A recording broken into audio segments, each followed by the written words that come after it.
بسم اللہ الرحمن الرحیم۔ السلام علیکم ورحمۃ اللہ وبرکاتہ۔ محترم ناظرین و سامعین، اگر آپ نے آج ابھی تک درود شریف نہیں پڑھا تو ایک بار درود شریف پڑھ لیں۔ اللہ تعالیٰ آپ کی اور ہمارے زندگی میں آسانیاں پیدا کرے اور آج کا دن ہمارے لیے اور آپ کے لیے خوشیوں کا باعث بنے، آمین۔ آج ہم ایک حدیث پیش کرنے جا رہے ہیں۔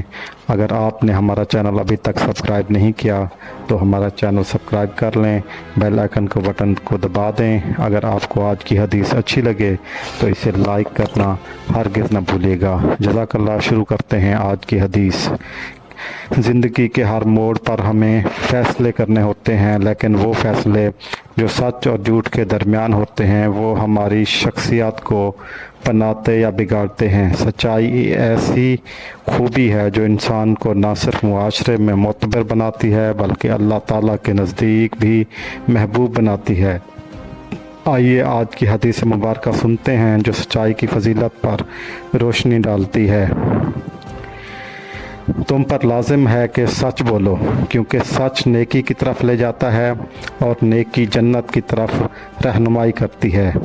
صحیح مسلم حدیث 2607 تفصیل اور تشریح۔ پیارے سامعین، یہ حدیث نبوی صلی اللہ علیہ وآلہ وسلم ہمیں واضح پیغام دیتی ہے کہ سچ بولنا صرف ایک اخلاقی عمل نہیں بلکہ جنت کی طرف سفر کا پہلا قدم ہے۔ نبی کریم صلی اللہ علیہ وآلہ وسلم نے فرمایا کہ سچائی نیکی کی طرف لے جاتی ہے اور نیکی انسان کو جنت کے راستے پر ڈال دیتی ہے۔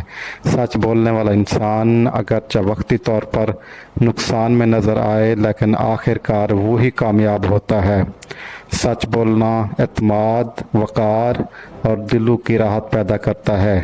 نبی کریم صلی اللہ علیہ وآلہ وسلم خود صادق اور امین کہلائے کیونکہ آپ کی سچائی ہر پہلو میں نمایاں تھی۔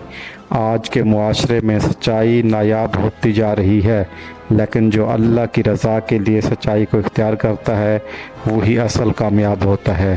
معاشرے میں بھی اس شخص کی عزت ہوتی ہے جو ہمیشہ سچ بولتا ہے۔ جو جھوٹ کا سہارا لیتا ہے اس کی معاشرے میں کوئی عزت نہیں اور کوئی بھی اس کو عزت کی نگاہ سے نہیں دیکھتا۔ لہٰذا آج کی حدیث کی تشریح یہ ہے کہ ہمیشہ ہم نے سچ بولنا ہے، جھوٹ سے اجتناب کرنا ہے۔ اگر آپ کو آج کی یہ حدیث اچھی لگی ہے تو اس ویڈیو کو لائک کریں، شیئر کریں، چینل کو سبسکرائب کریں، اپنے رشتہ داروں دوستوں کے ساتھ ضرور شیئر کریں اور کمنٹس میں اللہ کے 99 ناموں میں سے کوئی ایک ثواب کی نیت سے لکھ کر ضرور سینڈ کریں۔ جزاک اللہ۔ اللہ حافظ۔